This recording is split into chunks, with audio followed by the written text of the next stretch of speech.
These solutions are now posted online, so you can go look for them a little bit slower than that. We're going to go through these questions. We have 17, 10, and 19, starting with number 10. Now, y'all might be really good at decimals. You might really hate fractions. Actually, fractions aren't my favorite, but for things like this, fractions are my favorite because then I can just flip them over and I don't have to think about what's going on. So in my notes for the number 10, I said I made this into 1/5. How can I make this into 1/5?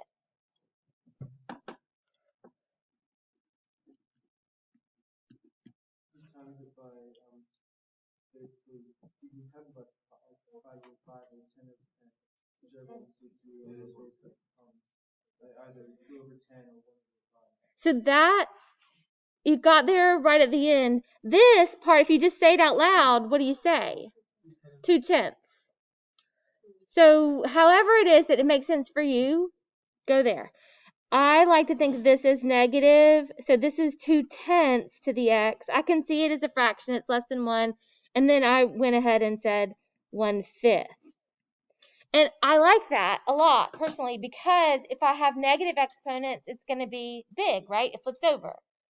And if I have positive exponents, it's a fraction. I get that. Like, that makes sense to me. The I don't know why I have that. Okay. The horizontal line that's the boundary for this function is going to be at y equals 0 because there's nothing added or subtracted here. So y equals 0 is going to be what I have. But all of my values are negative. So this negative means a flip. And it's separate. Like, you do this 1/5 to the x on its own, and then whatever you get, then you make it negative. So every number I put in here is going to be negative. That's why it's flipped.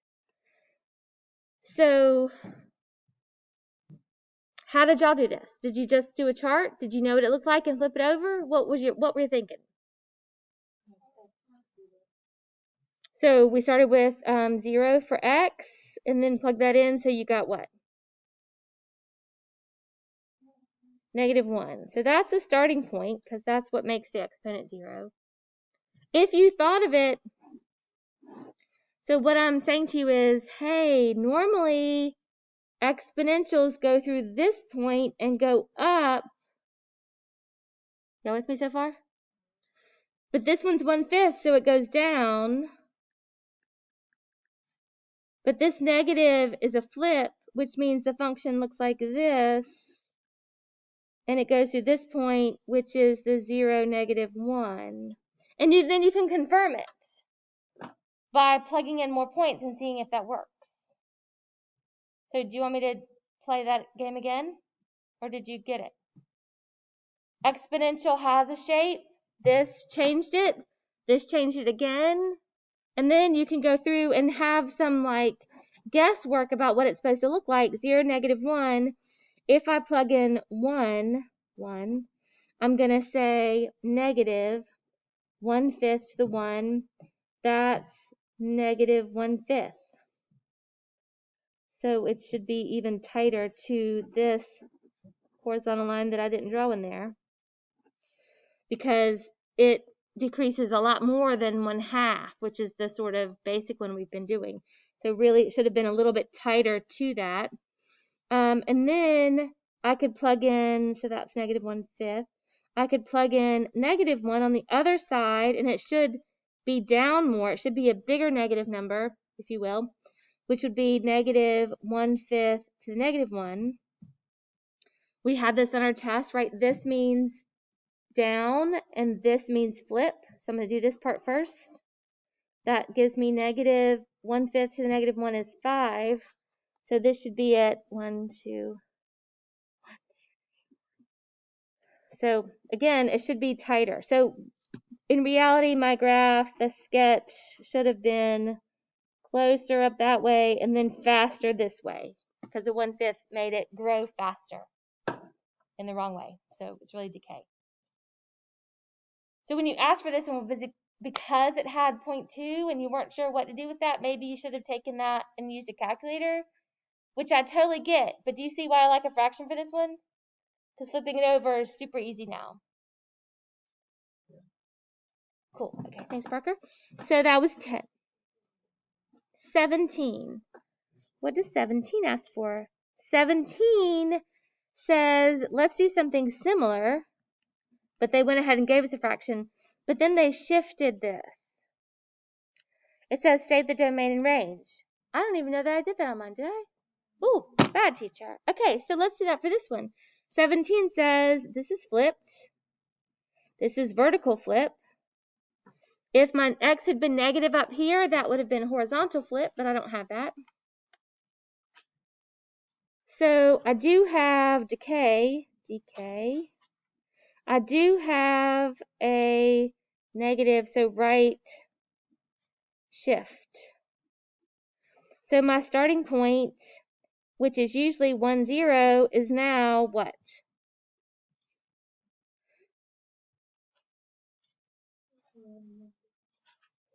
So it's not. So it has a right shift. So 1 would make it 0. Oh, I'm sorry. I went to logarithms in my mind. What should this have been? 0, 1. Okay, so it should have been 1. Plug that in, you get -1. Yes. Okie dokie. So what does that mean? Where is the asymptote? Peyton, stop talking while I'm talking. Is it 0? Yes, thank you. Y equals 0. Drew it in. We have this point now, which is normally right here, but it's down here because it's been flipped and over 1. And so theoretically the graph looks like this. Let's check. We have these points. So we started with 1 because that makes it 0. We got -1.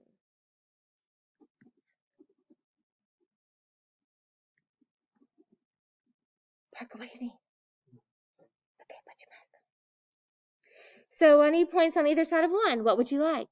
Something obvious like 2? And something obvious like 0? I mean, sure.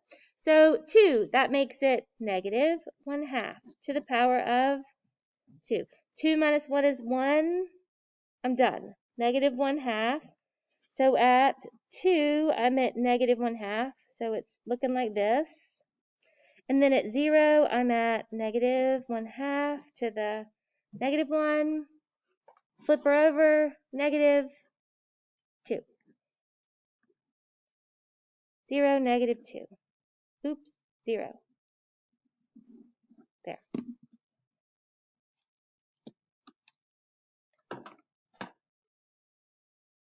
So I'm making an XY chart because we're still new at this. Is that too fast or are you following okay? If you know where to start, you can pick other points and you can just check to make sure that you've got the right shape and make sure there's no stretch or anything, and then that you know what happens with this negative. If you're not sure what this negative does, if you at least find this point, which is the 1, then after you plug it in, you figure out that that's underneath the axis. Sam, sit different or move up to the front seat where you have sunshine. The darkness, I don't know. There you go. Your jacket's too warm. Anyway, then we have 19. Oh, domain and range. What's my domain?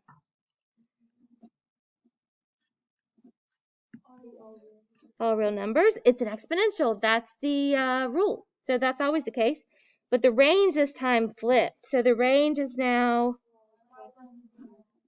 y less than or equal to 0, otherwise known as -infinity to 0, not including 0. Not equal to. Thank you. Look at y'all fixing stuff. Good job. So, domain and range. Sorry I didn't do that on my answers. You got to read the directions, right? Bad teacher. All right. 19 has other cool stuff happening. 2/3 x minus 4 to the -1. So, what is the starting value? That's really getting on my nerves.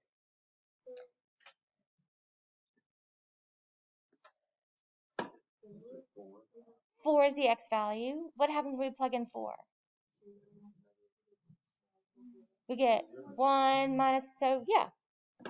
So here we go, x, y, we plug in 4, that gives me 0, which is 1, 1 minus 1 is 0. So we have a new starting value. We could talk about this, it looks like decay. Does it have a different asymptote? It does, it is y equals -1. So here we go, -1, horizontal, 4, 0, 1, 2, 3, 4, 0,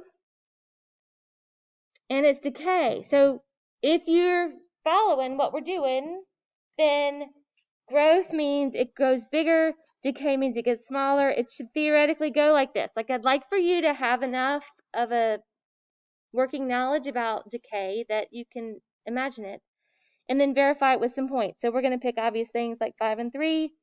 5 would make it 2/3 to the 1. So that's -1/3. So 5, -1/3. So we're heading towards the asymptote. It won't go hit it. It will curve gently and then follow it. So there you go. And then if we plug in 3, we get 2/3. Are we still on the screen? We are. Okay. 2/3, 3. 3 minus 4 is -1 minus 1. That's going to be 3/2 minus 1. And so that will be 1/2. 3/2 minus 2/2 is 1/2. So 3 is 1/2. And it grows slower than the 1/5 did. The 1/5 grew really fast. This is closer to 1, so it grows slower, or it has a less shift there. Domain, go. All real numbers. Range, I'm not going to mess this one up.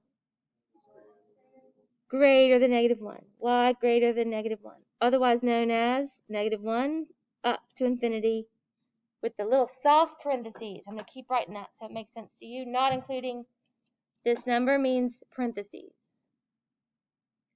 These were the 3 questions you had. Any others?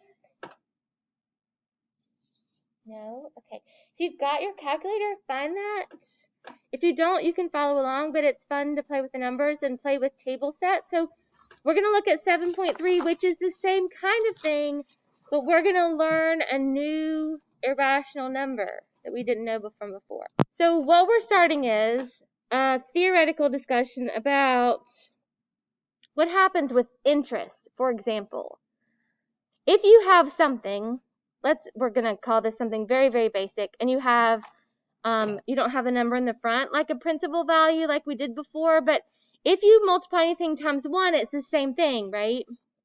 But hopefully when you put money in the bank, they're going to give you a little bit. They're holding on to your money, and so you make a little bit of interest. Where does that come from? That comes from them deciding what the interest rate is, and then they add a little bit to your money, and then the next month, so that's after 1 month, the next month they would add to that principal and you get a little bit more. And this is the basis for compounding interest. So what this guy Euler did they tell us when he did this? 1700, I don't know, 50, something like that. This guy named Euler, which is interesting just because we're going to use the E from his name in a little bit. He discovered that as the number increases to be very large numbers, this approaches the same number. And you'll see what I mean in a minute. So let's just think through. We can do this first one pretty easily, like in our head. So if we said n is 1, we have 1 plus 1 to the 1. So what's 1 plus 1? 2. 2. Okay, so then 10 is harder. We're going to use our calculator in just a second because we're going to have 1 plus 1/10, right? So it's not very much we're adding to it, but we're going to also raise it to the 10th power. So we're going to multiply it by itself 10 times, and we're going to see what that does for us. Then we're going to add 1/100th, but multiply it by itself 100 times, obviously, we're going to use a calculator. We're not going to do that by our hands. I want to show you how to do this with a table so it's like really quick. You're not actually typing the whole thing over and over again. So let me pull up my calculator and we'll do this together. We've done tables before, but let's repeat it.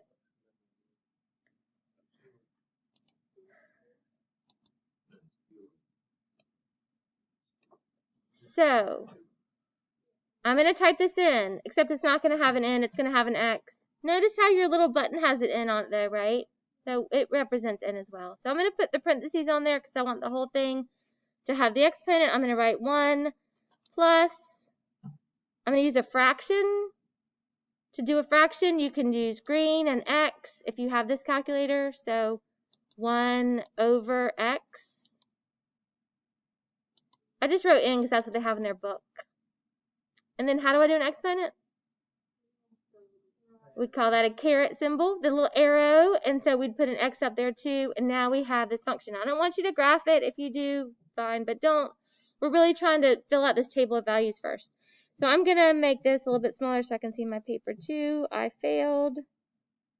There we go. Cool. Okay. I'll figure that out in a second. So go with me to table set. It's above window. Blue and then window gives you table set. I'm going to start my table at 1 because I am. It doesn't matter what your little second line says here because independent, we're going to say ask.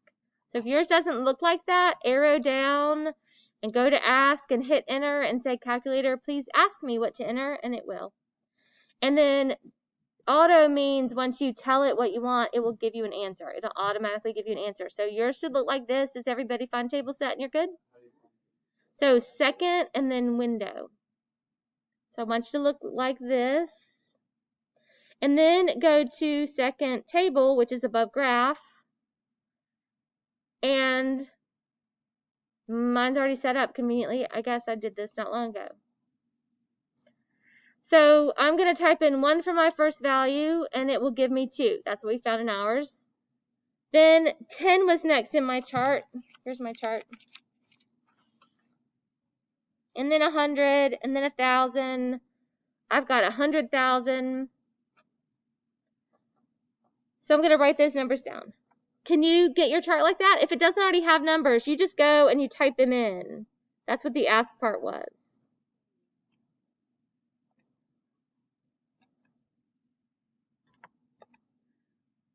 So I'm going to write these down.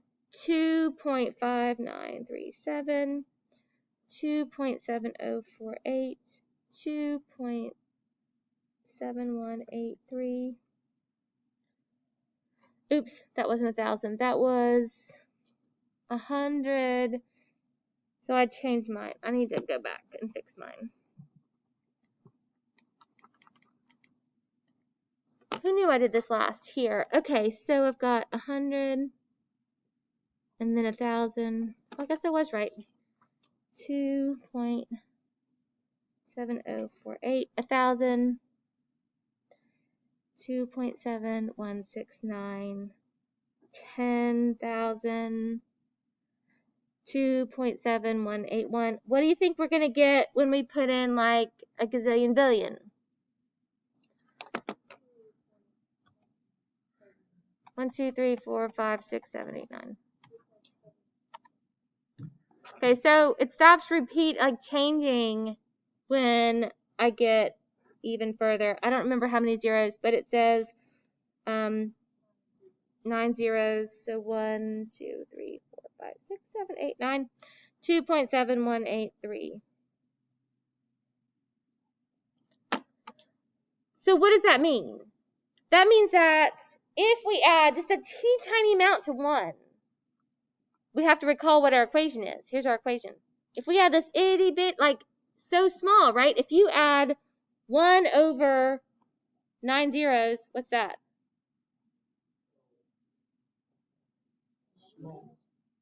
Trillion? Is that what we think it is? Okay, so 1,000 million billion? 1,000? Okay, I don't want this on video. Anyway, it's really large, right? So we add this little tiny bit. It's going to have 9 zeros right here. It's going to be backwards from this, right? And then it's really, really like close to 1, but we multiply that by itself a billion times, and it's turned into 2.7. If we made it a gazillion million, it would still have these first 3, 4 decimals the same. Yes? Okay. And you got 1. So if you put 1 to the 26, it's going to be 1. No, like there's 1 with 26 behind it. So it may have broken somewhere. I don't know how far it can go. I think we broke it. Did I get 23? Did I do the same as you and I wasn't even trying? Cool. So we broke the math somewhere. I'll play with that and figure it out. I think we're just beyond what the calculator can do at that point. So we'll go delete that out. Because if you look at the graph, let's look at the graph now. Zoom 6.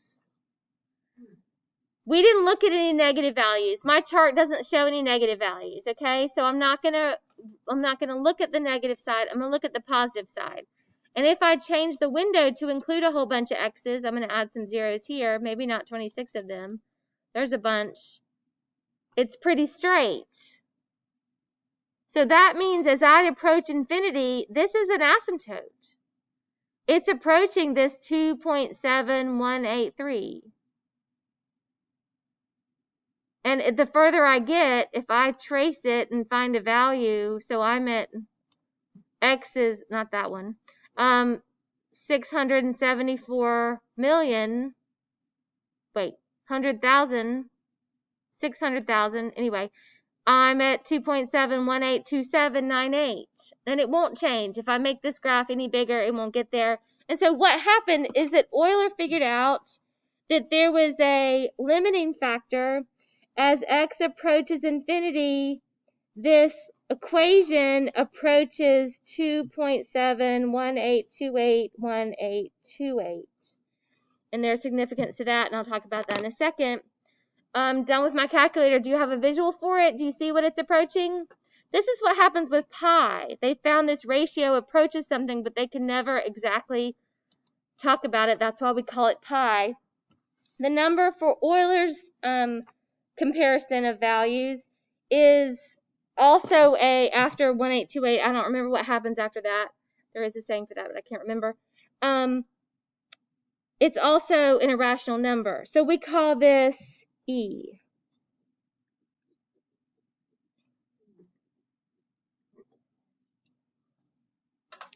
Who remembers who the 7th president is? Yes?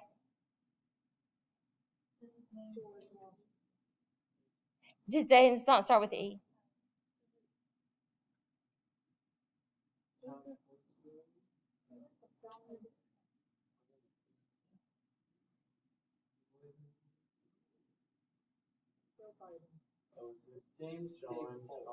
It does start with a J, but not James. Not his first name. Not his first name.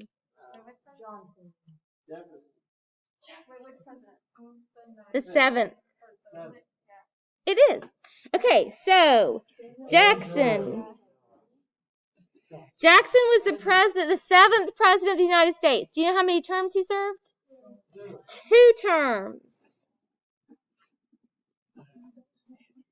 Do you know the first time he was elected? Take a guess. Isn't that cool? So he was elected in 1828. And he was elected twice. Now, he wasn't elected twice in 1828, but still the numbers are pretty cool there. If you think matching numbers is fun, then this is a little bit fun. This is how, remember what Euler's number starts with. I think that there's something else that helps you remember like the next digits, but this is as far as I need to go. This is more digits than I know of pi.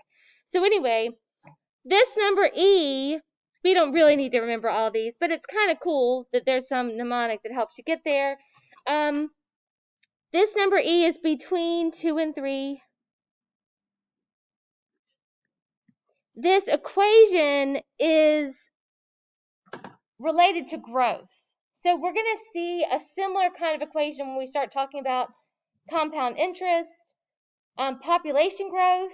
You add a little bit, and then every year there's an exponential quality to it. This has the same kind of ratio equivalence that pi has to geometry that e has to growth and exponential growth and decay in particular. So when we're talking about populations of bacteria growing or even human populations, foxes, bunnies, whatever you're talking about with population, E represents the natural growth of populations. And he was the first to kind of define that, so he gets this number named after him, but E is used just like when we do area of circles or any sort of volume that has cones or cylinders, we use pi. E is going to be used with functions of population. I want you to know it's a number between 2 and 3, and section 7.3 is all about using functions involving E. So we're going to do things like this. Y equals e to the x. It looks weird. I want you to, from now on, think of e just like you think of pi or I. They're mathematical numbers. They represent something. E is not a variable. It's a number between 2 and 3, which means that this is an exponential graph that starts at 0, 1, and it looks like, so if this was 2 to the x and this was 3 to the x, e to the x is in the middle because it's 2.7, right? It's in between 2 and 3. So a lot of times we'll use a calculator when we're talking about e to the x because it's not a pretty number. It's not a pretty number. And your calculator, and I didn't close mine, your calculator actually has an e button. So if you look, just like it has a pi button, if you hit it and say pi, hey calculator, what's pi? It would tell you a number of digits. If you say, hi calculator, what's e? Oops, I'm in the wrong screen. Second, and then this guy, there's e. E is often used in exponential functions, so the calculator automatically says, hey, would you like to put an exponent on this? And I'm going to say no for this first one because I want you to see the number. 7, 1828, 1828, how convenient. So e is a number when it's raised to the first power. We most often put an exponent on it, but if you were to graph it, it looks just like 2 to the x, except it's going to grow a little bit faster. So E is above the natural log button, which we'll talk about in a future lesson. E to the x looks like, oopsies, my window's weird, sorry. There's 2 to the x, there's e to the x, it grows faster. It's going to be between 3 to the x and 2 to the x. I think I broke it. Hold on. X, there. So 3 to the x is even closer because 2.7 is close to 3. So what are you doing? You're going to think about what it means to do things with e. This shouldn't confuse you too much. Think of it as a base. So we've got some examples that are pretty straightforward, like this. Let's see. What are you going to do here? E to the 7th times e to the 4th. E to the 11th. It's not like shocking news. This is multiplying things with a common base and you add the exponents. You're just getting used to using e and not freaking out that you have e instead of x or y or a number, okay? If you were to graph it, we've talked about that. You could do other things, like you could say, how about e 12e to the 4th over 3e to the 3rd. Simplify that.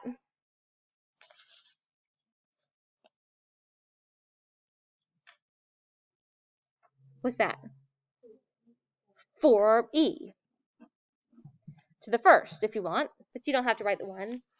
So you're simplifying things that have e. You're going to graph things and talk about what that looks like. You're going to simplify things. Let's look at this. We've got, what do we have? Let's do some more simplifying. Let's do 10e to the negative 4x all cubed.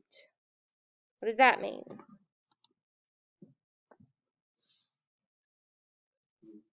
It is cubed. How do we simplify that? So everything's cubed. So we got a first base, right? Base of 10. So 1,000. We have to apply the 3 to both. So 10 cubed is 1,000. And then e to the negative 4x cubed is e to the negative 12x. You multiply. That's the rule. So this is the start of an answer. Usually we've been writing it with the negative ones on the bottom, right? So negative 12 means, hey, take that base and move it to the bottom. Some of these you might have to put in your calculator, like this would be a great example of what to put in your calculator, because e is a decimal. I certainly don't know the 4th root of it, and I don't know how to cube it easily. So we would take this example, e to the 3/4, and go, and it will say use your calculator. I don't need to be here. So I would say e, can you find it? It's right here above ln. And then you'd write 3 divided by 4, and it will give you an answer. So give the homework a shot. It's mainly exponent rules. And then they say to use your calculator.